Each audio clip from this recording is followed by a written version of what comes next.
টানা কয়েকদিনের বৃষ্টিতে তাপমাত্রা নেমে এসেছে ৩৩ ডিগ্রি সেলসিয়াসের ঘরে। এমন পরিস্থিতির মধ্যেই আবহাওয়া অধিদপ্তর জানিয়েছে দেশের ৮ বিভাগে আবারও অতি ভারী বৃষ্টিসহ তাণ্ডব চালাতে যাচ্ছে কালবৈশাখী ঝড়। এর প্রভাব নিয়ে সারা দেশে তীব্র সতর্কবার্তা দেওয়া হয়েছে। বিস্তারিত জানাচ্ছেন শেখ ফরিদ।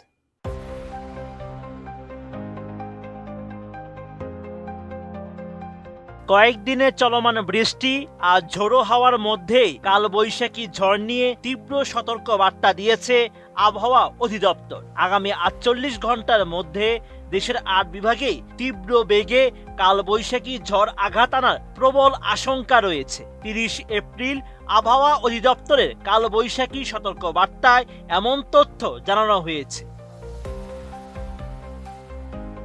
আবহাওয়াবিদ মোহাম্মদ তরিফুল নওয়াজ কবিরের সই করা ওই বার্তায় জানানো হয়েছে, আগামী ৪৮ ঘন্টার মধ্যে দেশের উপর দিয়ে কালবৈশাখী ঝড় বয়ে যেতে পারে।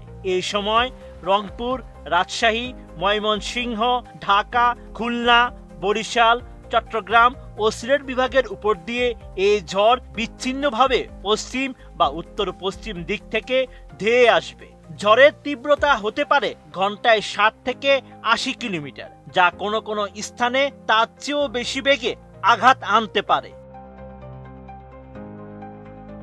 নতুন বাংলাদেশ গড়তে এলো জুলফিকার স্টিল। জুলফিকার স্টিল। কালবৈশাখীর এই তাণ্ডবের সঙ্গে যুক্ত হতে পারে প্রাণঘাতী বজ্রপাত। আবহাওয়া অধিদপ্তর জানিয়েছে, ঝড়ের সময় কালবৈশাখীর চিরাচরিত রূপ হিসেবে বিচ্ছিন্নভাবে শিলাবৃষ্টি হওয়ারও সম্ভাবনা রয়েছে। আকাশ কালো করে আসা এই ঝড়ের সময় জনসাধারণকে সতর্ক থাকার পরামর্শ দেওয়া হয়েছে। এদিকে শক্তিশালী কালবৈশাখী ঝড় আঘাত আনার প্রবল আশঙ্কার কথাও জানিয়েছেন কানাডার সাসকাচুয়ান বিশ্ববিদ্যালয়ের আবহাওয়া ও জলবায়ু বিষয়ক গবেষক মোস্তফা কামাল পলাশ।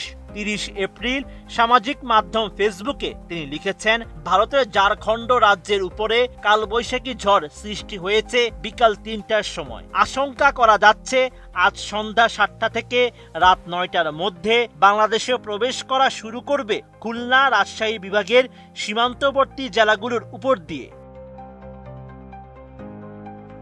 জলবায়ু গবেষক আরও লিখেন, কালবৈশাখী ঝড়টি মূলত খুলনা ও রাজশাহী বিভাগের সীমান্তবর্তী জেলাগুলো দিয়ে দেশে প্রবেশ করবে।